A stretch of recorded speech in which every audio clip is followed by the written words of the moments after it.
Guys, good morning. So, ang oras natin yan is 12:23 AM. So, naka-receive ako ng order sa GrabMart.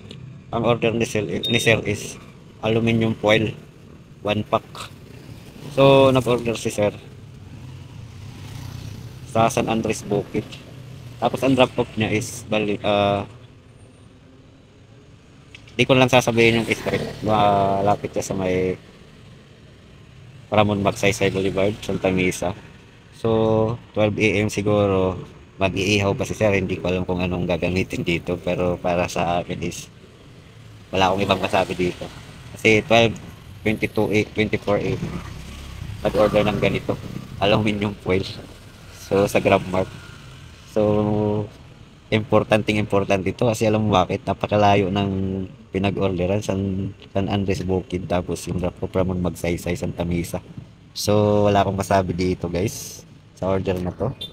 So, wala akong choice kundi kunin dahil nga first booking ko sa araw ng Sabado. So, kayo guys, kung ano yung sasabi nyo dito sa order na to.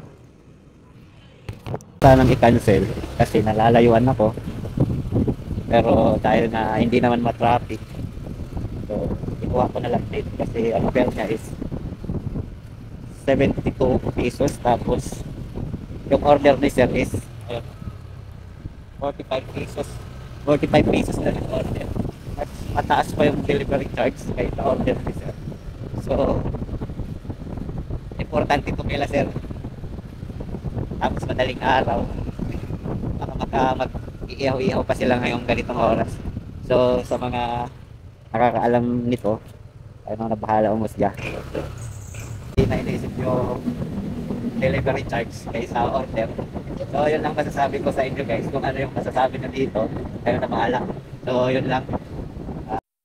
Gunggong! Marinig kita sa mukha eh! Papunta na ako sa trap ko.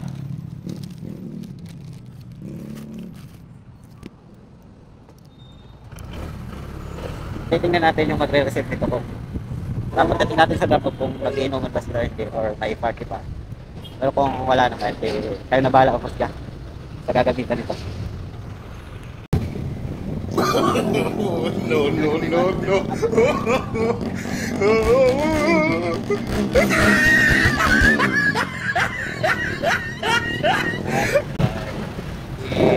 Nakakapang helmet boy.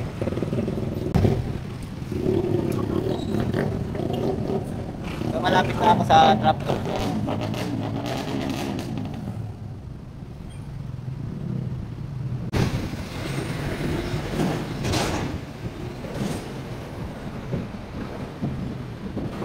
So papasok na tayo sa street.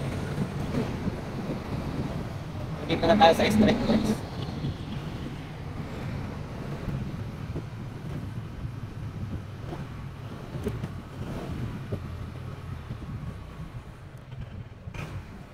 Pangalan sir? Trump po. 123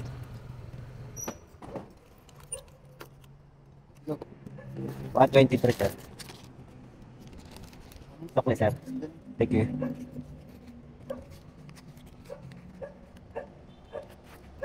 So, parang ewan, wala akong masabi. Nasa looban siya. Yung nag-order. Alam nyo na guys, kayo na humusga sa mga ganong order na ganitong oras.